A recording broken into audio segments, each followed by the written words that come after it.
speaking of Weekend Dad, let's get into it. This song was definitely for all the dudes who not only grew up without they biological father, but for the dudes who are just becoming fathers and having to deal with being on the other side of it. So it ain't no secret, for me growing up, most people have stepdads or one parent households. True. So Oh, I know. and that's the norm for me. I always assume someone got like a set of step parents from like the generation I grew up with. I don't know. It is more surprising to me when someone's like, "Oh yeah, my OG parents are still together." I'm like, man, what Whoa. the fuck? You lucky? Yeah, you lucky. Mm. And he even throws in that verse at the point where I was like, "Yeah, I dig this song a lot." Was when he was like, "My stepdad did all that he can, Mm-hmm. to try and teach him how to be a man, but it just wasn't enough." Like I felt that. I Mm-hmm. felt that because That was a good literally one. that's what I went through. I didn't I go know. through the whole I bet. getting child molested, but I went through Whoa. like that. I can't speak from experience from that part. I can't.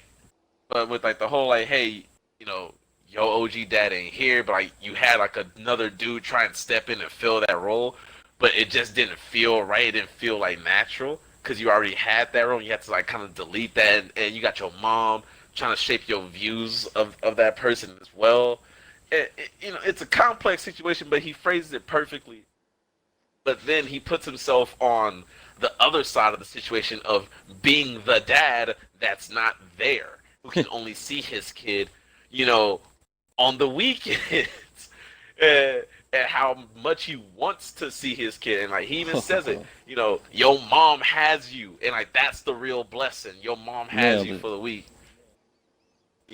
He's like, that's all I want. All this other shit don't really matter. I want to be there for you because I know what it's like to have someone not be there for you. So even though I couldn't give you the whole two-parent household, I always want you to feel like you have two parents.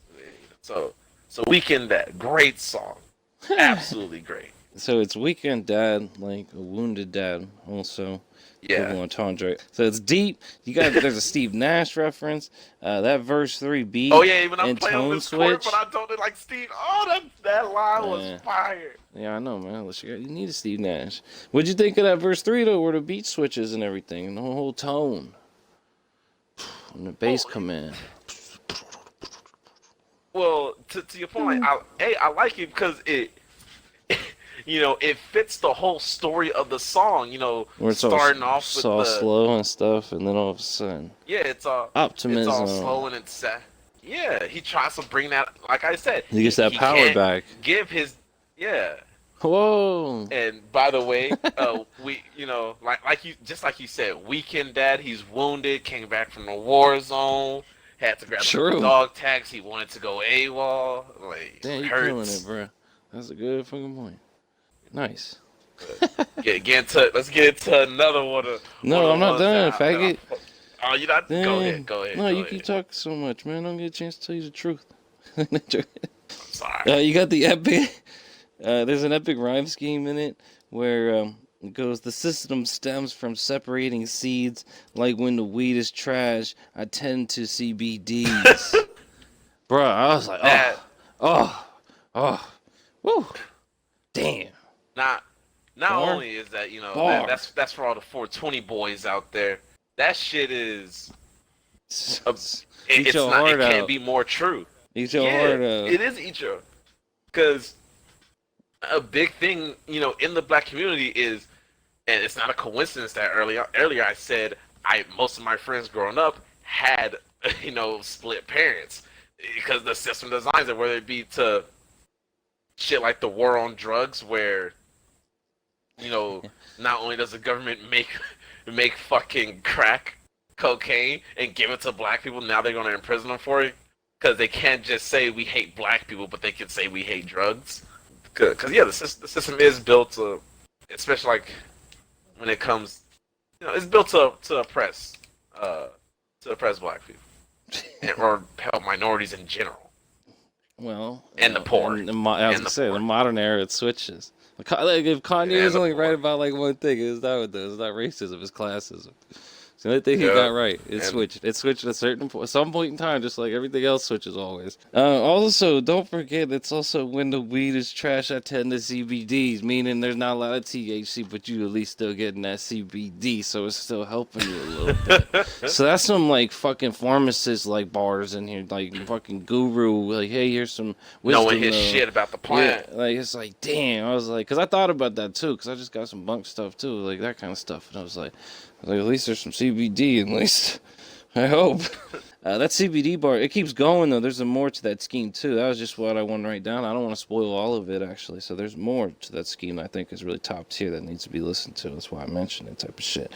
And like you said, like there's the dichotomy of during the verses where he's beating himself in his head and he's talking about all that stuff in his head and stuff. But the moment his son shows up, it trumps all of his emotions and thoughts. Yep. Like that. It's not like it's literally the entire point is that the kid does, and it just everything changes because of the kid, and that was his real point. Mm-hmm.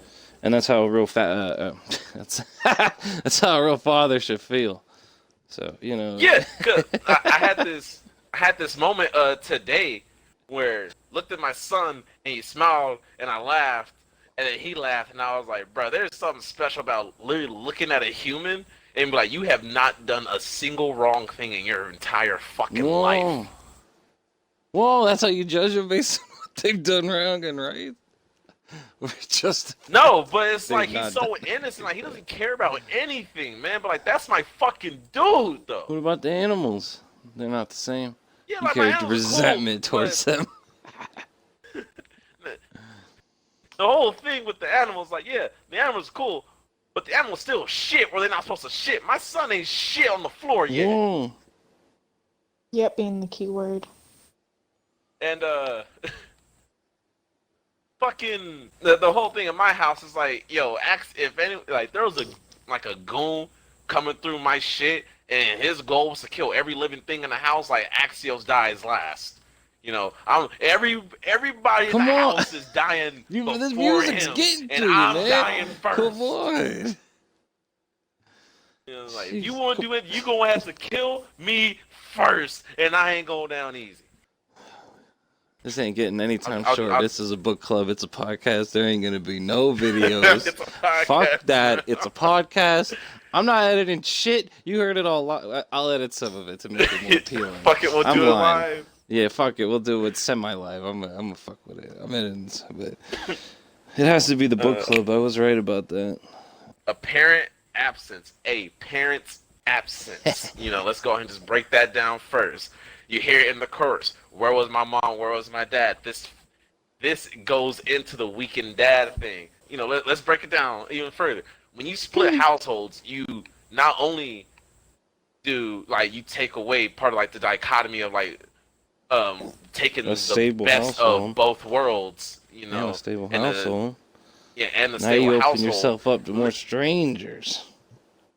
Yeah, more strangers, and the whole issue with that is, I mean, exactly, more strangers. Like your parents aren't there. Because if you only have one parent who's responsible for doing everything, let's just be clear. That one parent they're less focused on making sure the kid's happy, and more so than they are just keeping the kid alive. It goes less from, you know, not to disrespect, like they are trying to give it the best life, but they can't devote all their time to like doing like the little things. But it's the little things that matter the most. They do now. The focus goes on to I don't have two incomes anymore. I literally have to take these extra hours at work. You know, I gotta do more shit like that, and I literally can't be there for my kid.